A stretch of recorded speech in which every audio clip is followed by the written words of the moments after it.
In her book, she traces the origins of this cult, which was funded from profits of the Russell Company in the early 1800s.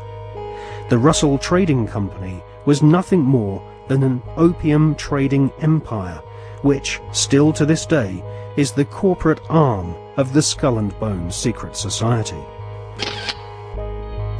William Huntington Russell had travelled in Germany during his student years and was befriended by a disciple of Adam Weishaupt's Bavarian Illuminati. Upon returning to the USA in the early 1800s, Russell used some of his family's opium wealth to fund the building of the tomb at Yale University. Russell initiated several of his fellow classmates, including Alphonso Taft, who would go on to become the Secretary of War and ambassador to Russia. Alphonso Taft's son became President of the United States, and so a time-honored tradition of hereditary membership of the Skull and Bones Brotherhood of Death was begun. We see this tradition continued to this day, with senior bonesmen encouraging young initiates to marry into each other's families, their sons and daughters following in their parents' footsteps and becoming disciples of this most unholy of orders. In the Hollywood movie Brotherhood of the Bell, we see an initiation ceremony, which is a common occurrence on the campuses of America's elite Ivy League secret societies.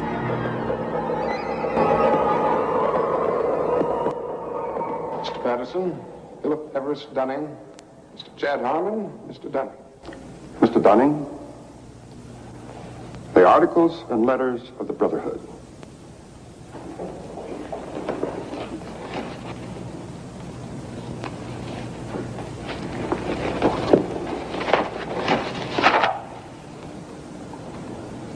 Do you swear that having been entrusted with these articles and letters since midnight this night, that you alone read them and did not communicate their content to any person whatsoever?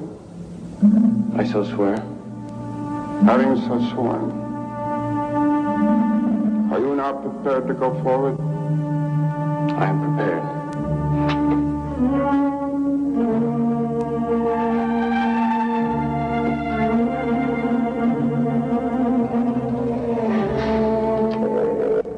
Mr. Dunning, for over 200 years, Brothers of the Bell have been initiated before the spell, and in the same ceremony, at sunrise. 22 years ago, Mr. Patterson stood due east in your place, and I became his senior, as Mr. Patterson is now yours. One day, Mr. Patterson will stand due south, and he will induct a Brother of the Bell, and you will become senior. See, in this fashion does the Brotherhood express its continuity. It will continue long after all of us are dead. But that continuity depends upon one thing: obedience. Absolute obedience. If and when you are ever called upon by Mr. Patterson to pay your due bill, you must comply, whatever is asked of you. Well, that bill may come due tomorrow, in 20 years, or never. It will not be a matter of money. It will be an act of fealty, of loyalty to the Brotherhood of the Bell. Now, if you require anything at all, get in touch with your senior, and he will see to it that it's arranged for you. Are you ready for the oath? I am. The oath, gentlemen.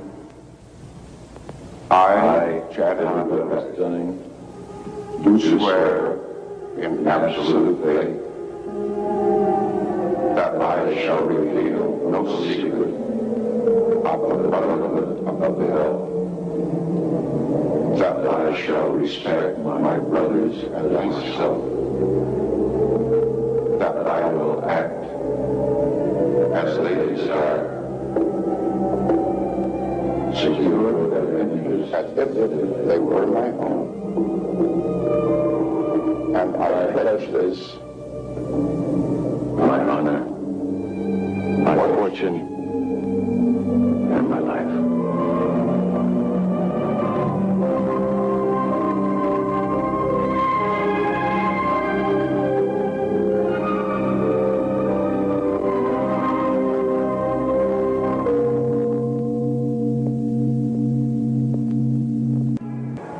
You know, I still find it incredible that I could get anything I want. Anything a man could get with money, privilege, and the best connections. You know, it just occurred to me that we're part of the establishment now. Not part.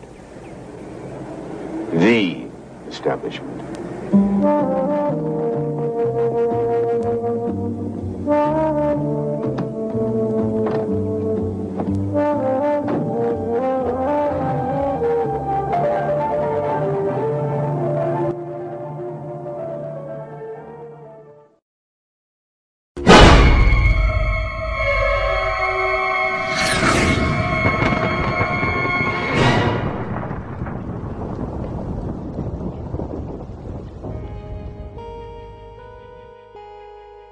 In her fascinating book, American journalist Alexandra Robbins claims to have unearthed a skull and bones plan to dominate the world.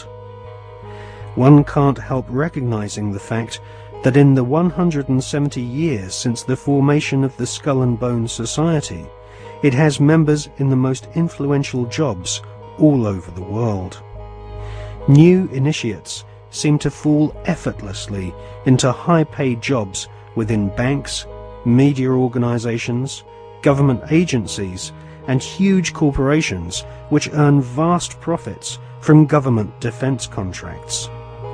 Some researchers claim that all members agree to tithe their wealth over to the society, thus ensuring that their offspring will become future initiates of the Brotherhood of Death.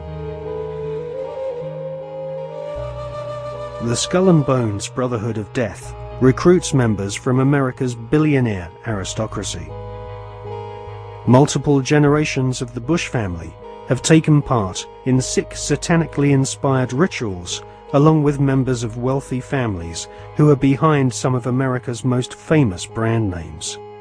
Based on the rituals of the German Bavarian Illuminati, the Skull and Bones have approximately 900 members worldwide. George W. Bush has initiated 5 fellow Bonesmen to join his administration, including William Donaldson, who is head of the American Securities and Exchange Commission.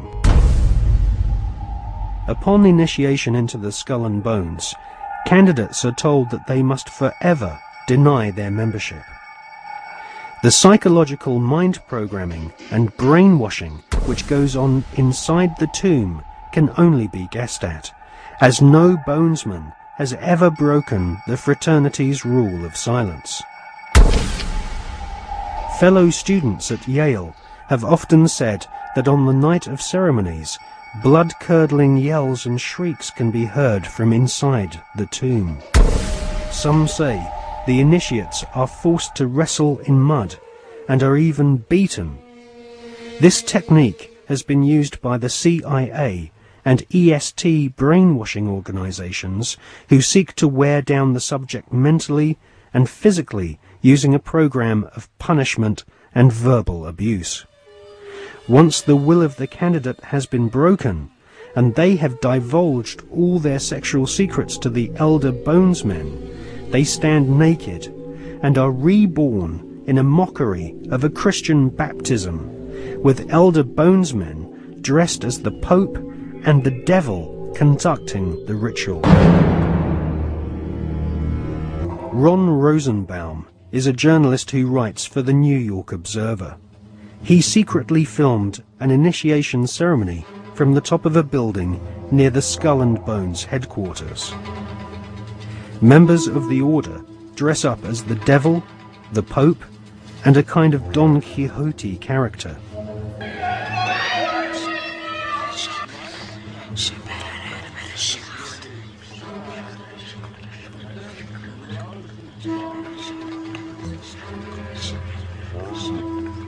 The Pope wears a white monogrammed slipper which rests upon a stone skull. Each initiate is led into a chamber where fellow members shout obscenities and abuse the new initiate. The initiates are told that they are superior beings and are part of a privileged elite who use war, terror and famine to control Earth's human population. This callous philosophy was illustrated in the Hollywood movie Skulls, made in 1999.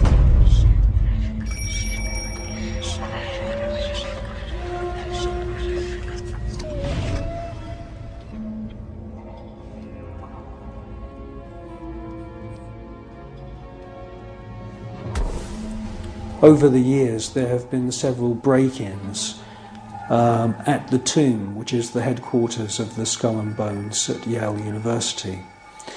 The artifacts which have been found have included membership lists of another secret society which operates on the campus called the Scroll and Key.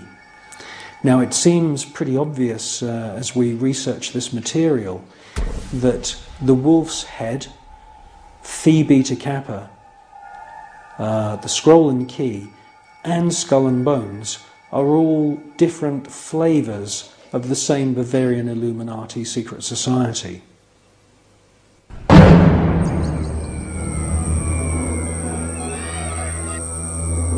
One by one, each new member is thrust to his knees and bows before the devil. A naked woman is ceremoniously assaulted with a dagger. The devil lays each initiate into a coffin, and a ribbon is tied to their genitalia. Everyone is encouraged to divulge their entire sexual life history whilst masturbating. With all their innermost secrets known to the other Bonesmen, the new initiates are threatened with blackmail if they ever reveal the secrets of this Masonic order. At this point, they are dressed in long robes and rechristened with their occult names.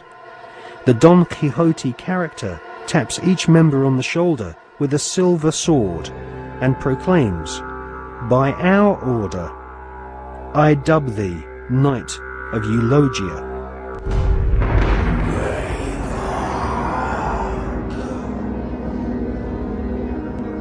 We can exclusively reveal that George Bush Sr.'s occult name is Magog, which is the name of the evil army commanded by Satan to visit Earth and destroy the kingdom of Christ.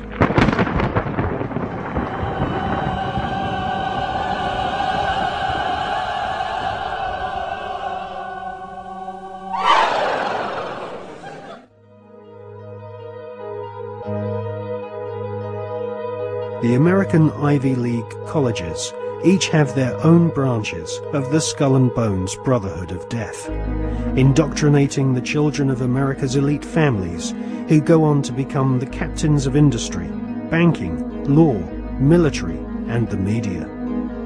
The epicenter of this elite cabal is Yale University. The last 3 presidents attended Yale, as did the terrorist expert Paul Bremer III, who governs Iraq for the Bush-Cheney Skull and Bones elite.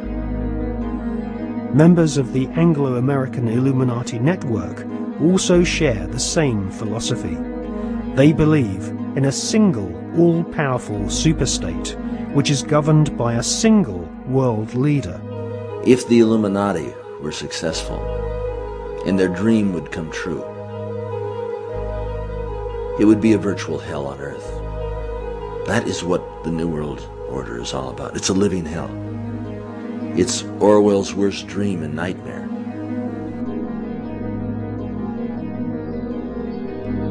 Well, to understand the philosophy of the Skull and Bones Society, you have to understand the philosophy of 18th and 19th century Germany with people such as Hegel. Now, the dialectic system, the dialectical political system, was not devised by Karl Marx. It was actually developed by Hegel, Fichte, and also contributed to by Kant. These German philosophers believed that you could create change in society by conflict. And this could be, for example, political conflict, the conflict between left and right. From this conflict, a new political system would come about, and this would be a synthesis of the two views. Now, that sounds pretty innocent, but in actual fact, the dialectical system is used in military combat as well. And Hegel's plan, which is being actually carried out right now, is to create conflict, to create wars. And through the creation of wars, several things happen. First of all, the companies which manufacture the missiles, the guns, the bullets, the uniforms, and all of the paraphernalia to do with warfare, all make huge profits. Secondly, there is a culling of the male population. Since the 1950s, we've had several reports from think tanks that feed information into the European Union, the British government, and also the American government, which are recommending depopulation. And there is several plans which we believe have been put in motion right now. And obviously war is one way of depopulating the planet. Now, in addition to creating false conflict and engineered wars, the Hegelian philosophical system, which is being followed by the Skull and Bones Society at Yale and also the group at All Souls College at Oxford University, the Hegelian system also requires complete and utter obedience from everyone in society. The idea of freedom, freedom of thought, freedom of the individual to choose what they want to do with their lives doesn't come into play at all under this German Hegelian system. In actual fact, Hegel says that the individual should be 100% obedient to the state, and the state should take on the image of God. Now, in the Hegelian system, the state is all-powerful, so we should ask ourselves, what is the state? Well, the state is the elite. The state is the royal, aristocratic hierarchy who are able to maneuver and live their lives in any way that they choose because they are super wealthy. Now, let's just talk about super wealth and super wealthy people. I can tell you now, after meeting quite a few of them, that they are very, very different to you or me. When I'm talking about super wealth, I am not talking about Puff Daddy who has allegedly 3 Bentleys. I'm talking about super wealth, family wealth, which was in the millions back in the 19th century. Now, when we look at this hierarchy of aristocrats and royal families around the world, we can see that they are the state. They are the people that the robots, I call them robots, the civil servants who run the machinery of the state. It is the civil servants who swear allegiance to this elite. When you join the British Civil Service, you do not swear an oath to serve the British people. You swear an oath to serve the monarch. It's the same when you become a spy. When you join MI5 or MI6 or any of the other DI or MI agencies, and there's many of them run by the British government, You are swearing allegiance to serve the reigning monarch, not the British people.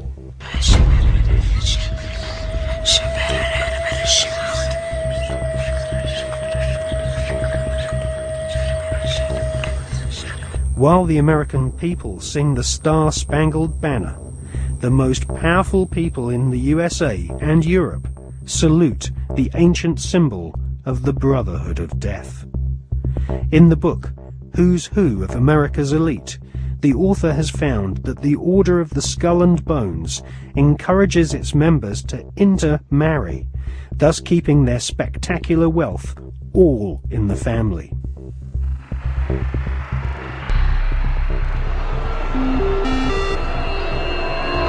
Good evening.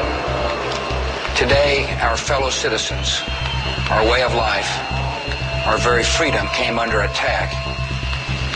America was targeted for attack because we're the brightest beacon for evil and the very worst of human nature. I've directed the full resources of our intelligence and law enforcement communities to find those who want peace and security in the world and to bring them to justice. We will make no distinction between the terrorists who committed these acts and the victims of the American economy. Our military is evil, and it's prepared. Our country is evil, deliberate and deadly evil. All that is evil, comforted by evil, and no one will keep that evil from shining. And on behalf of the American power greater than any of us, I thank the many world leaders who have called to offer their financial institutions and assistance. America and our terrorist friends and allies join with all those who want despicable chaos and terrible evil. And we stand together to win the war against all that is good and just. None of us will ever find those responsible. Thank you. Good night. And God. Alive! It's alive! Now they will know why they are afraid of the dark. Now they will learn why they fear the night. There is nothing wrong with your television set. Do not attempt to adjust the picture. We are controlling transmission. I want counterculture. I want anti-establishment. This is mass madness, you maniacs! Quiet, numbskulls, I'm broadcasting. I believe America is ready for a new beginning. The new Prime Minister of India is, no.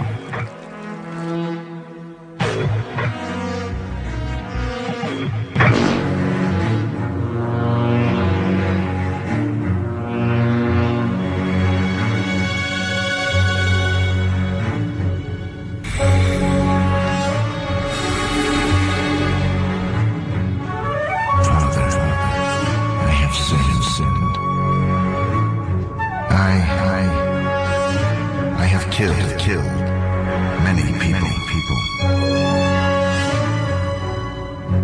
For money. Out of ignorance. Out of evil. Out of hatred.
The Skull and Bones was founded using money from opium.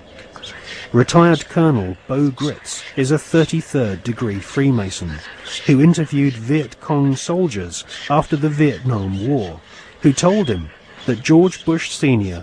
and Richard Armitage were at the head of an opium trading gang during the Vietnam War.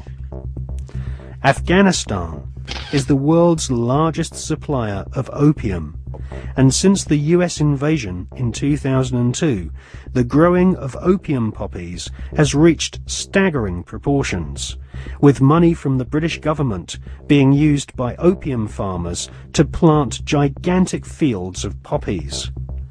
The BBC confirmed in April 2004 that since the invasion and occupation of Afghanistan by British and American forces, poppy production has reached an all-time high.